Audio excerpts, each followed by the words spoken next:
Hello YouTube, it is I, Godzilla, back with another video. We are reviewing the next Pokemon games that I promised, because I'm just kind of doing them in a relative order. Pokemon Caucasian and African.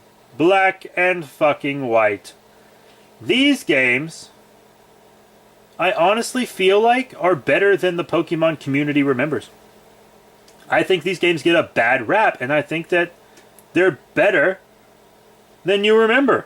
I honestly feel like if you played them as a kid, you need to revisit them as adults because they are better than you remember.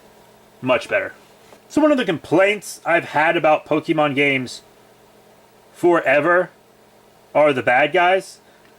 They have all this half-baked philosophy that doesn't make any sense, and they're kind of dumb, but in a cool way. I don't know. Like, because Pokemon started out with just like a mafia, kind of Pokemon Mafia. Team Rocket, fine. And then they kind of forced Team Rocket into a comeback, which felt a little unnatural. And then we had Team Aqua and Team Magma, which you could kind of understand where Team Magma was coming from, but Team Aqua was a little harder to grasp, but you kind of got it. And then you got Cypress, who wanted to, like, rewrite reality, and they just kept upping it and fucking upping it. And then in this game, you got this Castle motherfucker, and he's like, hey, I'm not a bad guy. I'm trying to liberate Pokemon. Fuck you. And then they try to pass the main bad guy off as this character named In. Long green hair. You actually go on a date with him in the game. That's true. Look it up. You go on a fucking Ferris wheel date to the goddamn carnival. But In is just being manipulated by the actual main bad guy. And In actually catches one of the fucking legendary Pokemon, depending on which game you play, Reshiram or Zekrom.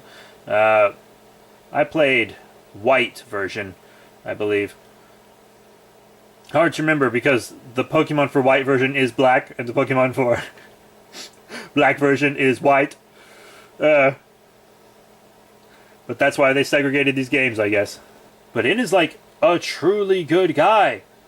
And fighting him doesn't seem like the right thing to do all the time. And eventually he figures out the error of his ways, that he's being manipulated, all that stuff. But In's philosophy might be the only philosophy in Pokemon games that isn't kind of stupid. Yeah. But don't worry, gameplay's also cool too. We get a whole new generation of Pokemon. 5th gen. Lots of people have told me they think Gen 5 is worst gen, but I have to disagree. I don't think it's even close to worst gen. We got some really cool and unique Pokemon in Gen 5. You gonna look me in the fucking face and tell me Haxorus isn't cool as shit? Fuck you, bitch.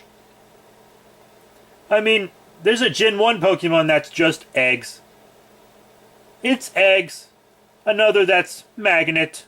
It's a magnet. Gen 1 wasn't the gym you all think it fucking was. But to be honest, Gen 5 is pretty dope. I think it's got some really good Pokemon in it. Some genuinely good Pokemon that are still useful today. Lots of people just got fed up with so many new Pokemon coming out all the time. Because I think Gen 5's definitely better than Gen fucking 4 was. Gen 4 is probably my least favorite gen, to be completely honest with you. I mean, most of it's just evolutions. It's not even anything real and new, and it's kind of boring, and it's not really memorable. But Gen 5 is memorable. I see memes about how much people hate Gen 5 Pokemon all the time, but you remember all these Pokemon, don't you? They made an impact on you, didn't they? And the game's genuinely good. It's a great difficulty level. The characters are wonderful. The graphics are fun. I'm not really the type of guy that judges games on whether the graphics are good or bad or not. I just want the graphics to be good and playable, and you can tell what's going on, you know what I mean? I play a lot of old games, so graphics aren't really a concern for me that much. But Pokemon Black and White, I think, was a great Pokemon game. An underappreciated Pokemon game. The black sheep of the family, and also the white sheep of the family. So that's it. Thank you all very much for your support. Next, we'll be reviewing the first true sequel games, Black and White 2. I'll see you then. Don't wait up. I don't know when it'll come out. Stop asking me.